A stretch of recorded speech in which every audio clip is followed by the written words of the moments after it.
Hi everyone, Ashlyn Giza YouTube channel. Today we are going to talk about toxic parents and toxic grandparents. And the reason why I'm going to talk about that today is because me and my husband are actually dealing with people that are like that.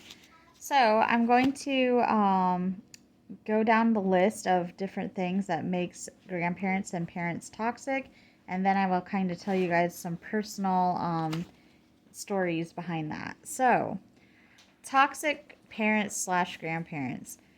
Um, what makes them toxic?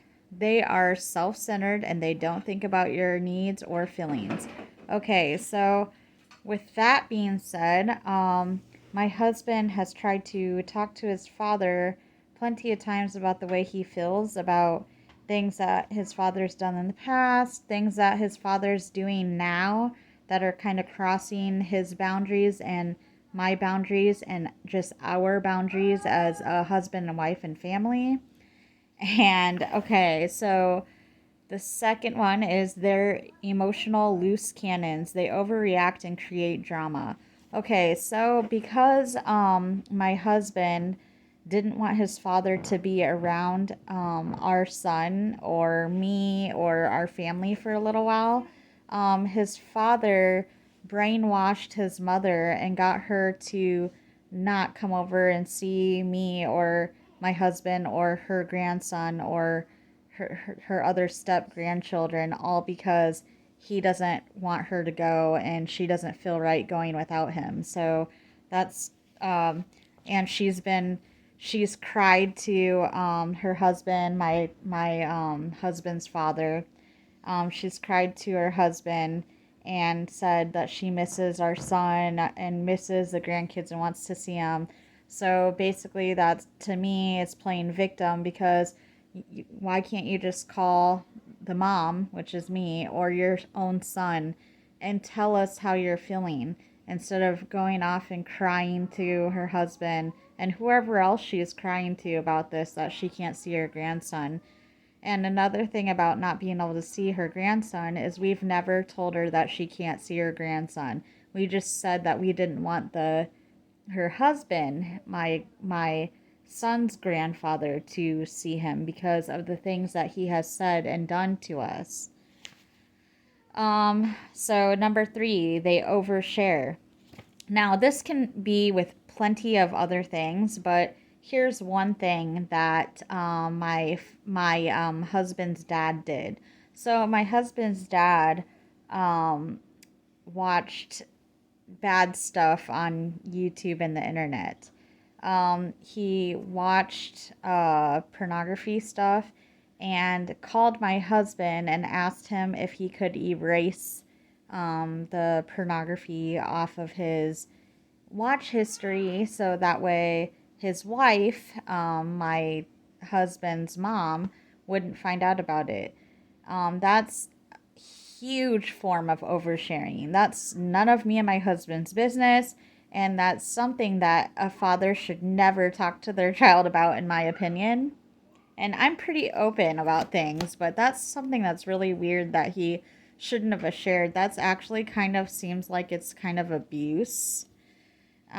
But like mental abuse, but okay. And then number 4, they seek control. Okay, like I said, so my husband didn't want his father to see his grandkids for a little while or be around us because of some of the controlling things that he's said and done. So, because we made a boundary that we don't want to be around him for a little while, he has hung up on my husband when my husband's tried to talk to him. He's also made really immature remarks. So when my husband said, "Dad, you're 6 years old and you're acting very much immature," his father has made snide comments saying, "It's 67 years old, get it right." And has also told my husband that him and I need to repent and then he'll take us back. So that's abuse too because I'm not doing any repenting just so somebody can take me back. That's being judgmental and that's not for somebody else to tell me or my husband to do. Okay, like I said, they seek control, so that's number 5. Trying to control me and my husband. Number 6, they're harshly critical. Number 7, they lack boundaries. Okay, so that's a huge one that my husband's parents and slash my son's grandparents do. We have told them that we would like them, if they have been sick, which they have been before, to take a COVID test prior to coming into our home or being around their grandson and my kids, because we don't want it's simple. We don't want our kids to get sick or for me to get sick. And if you've been following me for a while, my immune system is shit because I'm a cancer survivor. So all we ask them to do is to take a quick at-home swab 15-minute COVID test before they saw me or their grandchildren, so that way we could all be safe and not pass around COVID. They refused to do that and argued with me and my husband about that and said that they are not doing that. So they're going against something that we want for our children as being their parents. Okay, so that's lacking boundaries. So they fail to provide you with affirmation and security. So here's what I have to say about that. They have many times when we've kind of argued with them or told them how we felt, have made the comments that they have helped us so much. And they have helped us, but any money that they have ever helped us with, we have always paid them back. And we've offered to pay back. And I think it's really rude to help somebody out and then throw that in their face that they've helped you so much when you've came to a disagreement, because it's kind of irrelevant. If you offered help, what does that have anything to do with when somebody's trying to tell you that their boundaries and how they feel? It's kind of like they're trying to make you have a guilt trip and put you down. So another one, they're overcritical. They demand your attention. So that one right there, they demand your attention. So every time me and my husband would be going out to dinner, going to church, going fishing, going to movies, just being at home and just wanting to be at home with me and my husband and our kids, watching a movie or playing video games, it didn't matter what me and my husband were doing, his parents would call every weekend and expect my husband to answer his phone. And if he didn't answer his phone, his dad would put him down and ask him why he's not answering the phone and how he's so too busy to answer the phone to him. Why is he always busy to answer? Is he too busy to answer the phone to his own father? So basically, what his father would do is put a guilt trip on my husband for not picking up his phone or answering him right away. And it's like, okay, excuse me. My husband is an adult. He's a grown man. He has his own family. He has his own children. He doesn't owe you a phone call or a text or an explanation as to why he's not answering his phone. If you would like to wait and then he could call you back when he's not busy, that's more appropriate than hounding somebody to call you back right away. So, like I said, they demand your attention. That's the one I was talking about. They make toxic jokes about you. They cause you to justify terrible behavior. They do not allow you to express negative emotions. That one right there. They do not allow you to express negative emotions. Okay, every time my husband has tried to tell his father how he feels about things that his father has said to us, his father either denies it or gets really angry or mad or claims that his feelings are hurt if we try to tell him something that was wrong. So basically, here's a few things. We had bought him a sweater for a Christmas gift. It was rather on the it was a little bit on the cheaper side according to his father. So his father opened the gift, and this is what his father said. He looked at the gift, looked at the sweater, kind of shook it, held it up to himself, looked down at it, and said, "Well, this might be a little bit too small. This is kind of cheap. If I wanted to go out and get something like this for myself, I could just go out and get it myself. I don't really, need anybody else to get it." So that's one comment that his father has made. Also, um, his father acted really rude and didn't say hi to us and didn't say anything to us at all when we came over there one time on a Christmas night, because his father is angry that we won't eat dinner with somebody in their family committed a heinous crime. They starved their baby almost to death.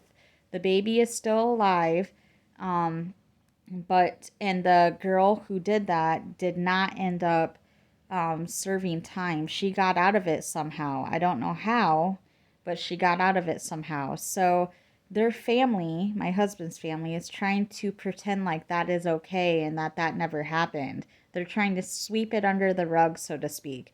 Me and my husband do not feel like eating with a woman who almost killed her baby, but because of that, his father is lacking respect for me and my husband because we don't want to do that. So every time my husband tries to explain to his father or his mother about the way we feel about that, they have gotten really angry and really annoyed with us, and um, are crossing boundaries and not allowing us to express our negative emotions, or anything negative that we feel about them and the way they do things. So, okay. This is going on to solely toxic grandparents. So, a toxic grandparent, they can be bullies, they can sow division, which is what his father is doing. Won't,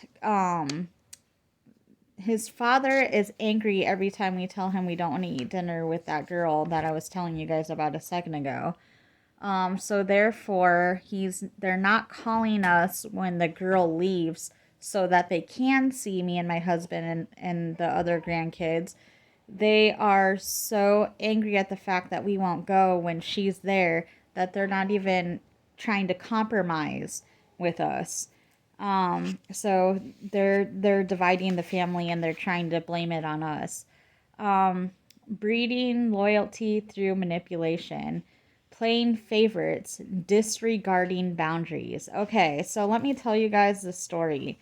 Um, there has been times, plenty of times, where we used to have a mobile home. Me and my husband used to own a mobile home.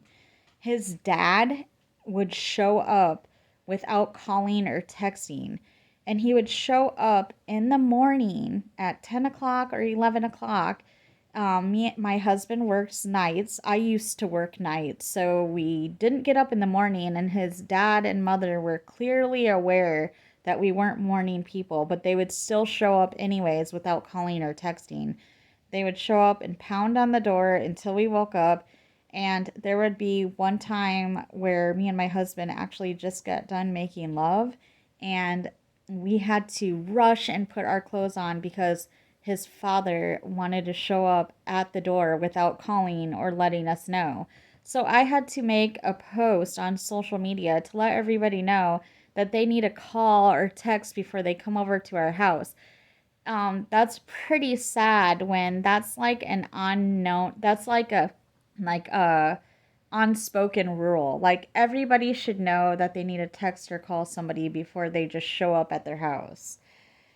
So, disregarding boundaries, undermining parental authority. That goes with that COVID thing that I was telling you guys about. So we wanted them to take a COVID test before they saw our child because they had been sick with all the COVID symptoms and refused to test in order to see their grandson. So they didn't agree with it. But it doesn't really matter if you don't agree with something. If that's what a parent is requesting for their child, then you kind of need to do that. Otherwise, you need to stay away. um, unwilling to change their behavior. So, like I said, when my husband has tried to call his parents and tell them how he feels about the way they have treated me and him and our children, um, they are like just kind of in denial, that like acting like we're the people that are causing all the trouble and drama, and like his father has hung up the phone multiple times on my husband, and it's just showing that he's not going to change his behavior. He's not going to take a COVID test. He's not going to um, agree with anything that we say or do, and is still making snide and side comments. So he's showing to his son that he's not changing who he is and what he believes. Undermining us as a parent, denying having made mistakes, feeling entitled to have time with grandchildren. That's a big one. His parents feel like they have the right to see their grandchildren child whenever they want to. They don't care if we already made plans to do something. They don't care if we aren't awake at the time that they want to come. They don't care. They don't care about me and my husband's feelings. They just think because they are my son's grandparent that they have the right to see their grandchild whenever they want to. That's not true. Grandparents actually don't have any entitlement to their grandchildren, and they have no rights. In some states, you can take parents to court and try to get rights, but where we live, there is no such thing, and they would have a hard time doing that considering me and my husband are fit parents, and there's nothing that they can do to take the kids away or have rights to see our grandchildren. And no grandparent should think that they're just all big and mighty and get to see their grandchild whenever they want to. I don't think so. His dad had called my son, which is not my husband's son. My son is my husband's stepson, but my husband's father called my oldest son a liar.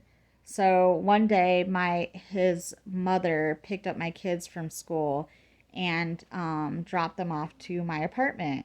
And his father was getting impatient and was honking the horn several times. My oldest son told me what happened, and his father denied it and still is denying it, and told my husband, "You're acting like Jeffrey Dahmer's dad. You're believing everything that kid is saying, and Kinnick is lying." So he told my husband that my son was a liar. So just crazy. Okay.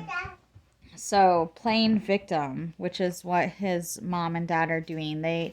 Now that we've set boundaries with his parents and told his parents how we feel and what boundaries we have, his mom has called my husband's mom has called him and said, your dad hasn't been breathing really good. He's getting sick. We're getting older.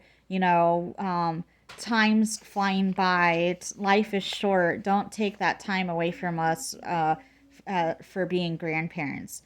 Well, excuse me. You guys are the ones that ruined that by name calling my son a name, by honking and being impatient with my children, with putting my husband down about his feelings and how he feels about things and the way he is for a parent, and having his own opinion on things.